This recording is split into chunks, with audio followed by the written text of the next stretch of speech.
तो नमस्कार दोस्तों, कैसे हैं आप सभी लोग। उम्मीद है बहुत अच्छे होंगे। तो हम लोग चैप्टर नंबर 1 ख़त्म कर चुके थे, सौरमंडल। वो भी वीडियो अपलोडेड है, आप देख सकते हैं जाके।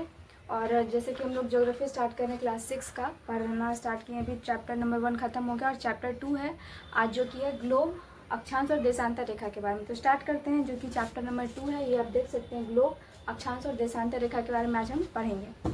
स्टार्ट करते हैं। ग्लोब क्या होता है। ग्लोब जो है हमारी पृथ्वी का एक अपरूप है, पृथ्वी के ही जैसा स्वरूप है उसका, लेकिन उस पर कुछ लाइनें खींची हुई हैं और वो हमारी पृथ्वी पे नहीं खींची हुई है। वो लाइनें काल्पनिक लाइनें हैं, जो कि हम खुद उस पर निर्धारण उसका किए हैं, क्योंकि जगह को जानने के लिए, समय जानने के लिए उसको खींचा गया। तो एक काल्पनिक रेखा है, हमारी पृथ्वी पर ऐसी कोई रेखाएं नहीं खींची गई हैं। तो स्टार्ट करते हैं अपने चैप्टर को। कुछ रेखाएं ऐसे समानांतर रूप से खींची गई है, उसको अक्षांश बोलते हैं। और ये जो बीचों बीच दो भागों में जिसको बांटता है, उत्तरी और दक्षिणी भाग में, नॉर्थ और साउथ भाग में, तो ये अक्षांश कहलाता है। और ये 0 डिग्री जो लाइन है वो विषुवत रेखा कहलाता है। फिर आते हैं जो सीधी सीधी लाइन है, जो उत्तरी ध्रुव को दक्षिणी ध्रुव में मिलाती है, वो देशांतर को 23.5 डिग्री उत्तरी और 23.5 डिग्री दक्षिणी रेखा होती है। तो 23.5 डिग्री उत्तरी को कर्क रेखा बोलते हैं और 23.5 डिग्री दक्षिणी को मकर रेखा बोलते हैं। और इन दोनों के बीच में जो आता है उसको उष्ण कटिबंध बोलते हैं। सूर्य की रोशनी इस पर डायरेक्ट बढ़ती है, इसीलिए यहाँ पे ज़्यादातर गर्मी पाई जाती है, मतलब गर्मी ज़्यादा होती है यहाँ पे। फिर आगे है कि ये जो है ध्रुव के पास, उसको उत्तरी शीत कटिबंध और नॉर्थ को दक्षिणी शीत कटिबंध बोलते हैं।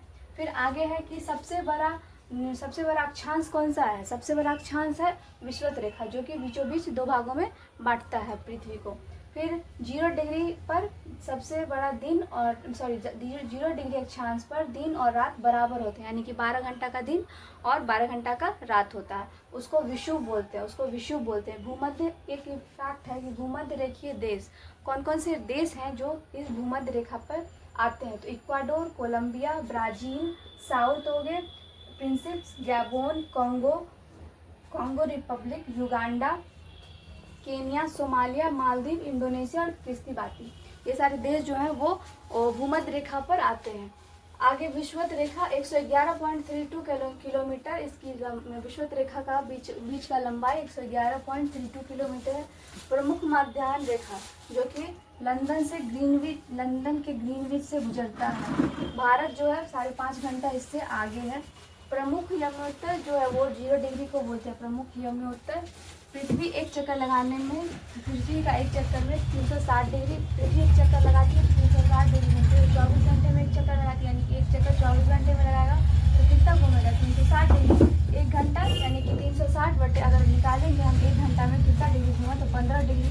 एक डिग्री में 4 मिनट, 4 मिनट में 4 मिनट में 1 डिग्री घूमेगा। मानक यमोत्तर 82.5 डिग्री, जो कि भारत के 5 राज्यों से ये गुजरता है। रूस में 11 मानक समय, जहाँ जिसके कारण रूस में अलग अलग समय होता है एक ही जगह पे।